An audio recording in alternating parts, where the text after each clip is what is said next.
sens mes côtes? Non. Moi non plus, je sens rien, alors serre plus.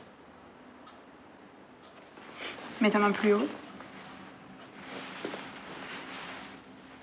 Voilà. À 3, je saute. Tu me portes 5 secondes, pas plus. Ok. Redresse-toi. Voilà. 1, 2, 3. Ce moment-là de l'enfance, c'est un sujet qui m'intéresse. Ce moment de bascule entre l'enfance et l'adolescence, quoi. Voilà, je me sens plus proche de cet âge-là que j'aurais plus de mal à représenter l'adolescence, par exemple. C'est ce moment de fin de l'enfance, en fait. Ce qui donne peut-être aussi au film un côté un peu nostalgique et un peu intemporel. Parce que l'histoire se situe dans un temps qui a disparu, en fait. Ce que nous a apporté aussi par rapport à ça le fait de tourner en pellicule. Donc voilà, ce qui donne au film un aspect qui n'est pas exactement actuel.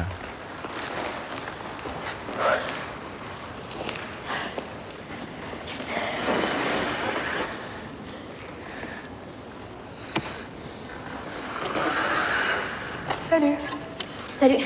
La technique et les sentiments, oui, il y a c'est plutôt la discipline et puis le chemin que se cherche le garçon au milieu de ce cadre qu'on lui a imposé, quoi. Et c'est aussi, plus que l'opposition entre la discipline ou la technique et les sentiments, c'est la question d'être tout seul ou à deux, quoi. Voilà, on prend ce garçon à un moment où il se dit pourquoi je suis tout seul, je pourrais très bien être avec quelqu'un d'autre et peut-être que ça pourrait m'apporter quelque chose.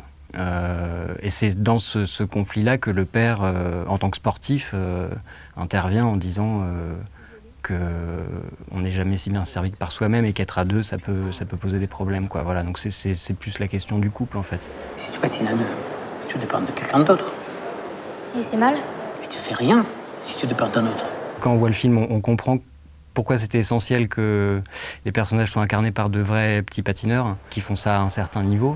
Donc j'ai fait mon casting dans des clubs de patinage et c'est là que j'ai trouvé les deux personnages. Il n'y en a pas beaucoup de cet âge-là qui patinent à ce niveau-là non plus, donc c'était pas un casting où j'ai vu 150 gamins. Voilà, il y avait 20 garçons, 20 filles à peu près. Et puis voilà, je suis tombé sur cela et puis ça s'est bien passé, quoi. Tu me fais tourner la tête. Mon manège à moi, c'est toi. Je suis toujours à la fête quand tu me tiens dans tes bras. La musique, c'était évidemment très important parce que dès que vous entrez dans une patinoire, n'importe laquelle, il y a de la musique, quoi. Que ce soit une séance pour le public ou bien en compétition. Donc voilà, et c'est des musiques assez particulières aussi, un peu kitsch, un peu ringarde. Et donc ça, je voulais, non pas qu'Étienne Dao soit kitsch ou ringard, mais je voulais quand même coller à cet univers-là. Et du coup, voilà, c'était assez amusant de faire les choix musicaux pour rendre cette ambiance. Et puis la chanson d'Étienne Dao, donc, qui est la reprise de Mon manège à moi d'Edith Piaf, réinterprétée, elle était présente dès le scénario, en fait. Les paroles étaient écrites dès le scénario parce que je pense qu'on comprend aussi très bien pourquoi elle est importante aussi dans la dramaturgie de l'histoire et pourquoi elle prend un sens particulier par rapport à l'histoire, quoi. Je ferai le tour du monde, que ça ne tournerait pas plus que ça. La terre n'est pas assez ronde pour me trop dire autant que toi.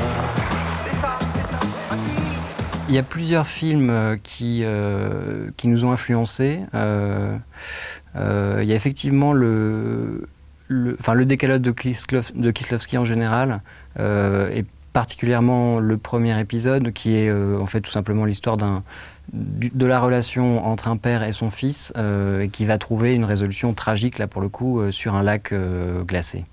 Mais c'était plus par rapport à l'histoire en particulier, c'était par rapport à plutôt au look, quoi, des films de Kieślowski et à une ambiance particulière, quoi.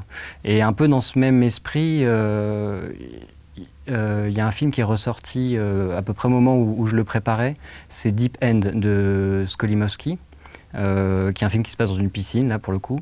Mais voilà, c'est pareil, dans les couleurs, dans l'ambiance, il y avait quelque chose que... J'ai montré ces films à la chef opératrice et il y avait quelque chose qu'on avait envie de retrouver, quoi. Ce qui donne aussi peut-être du coup un côté un peu...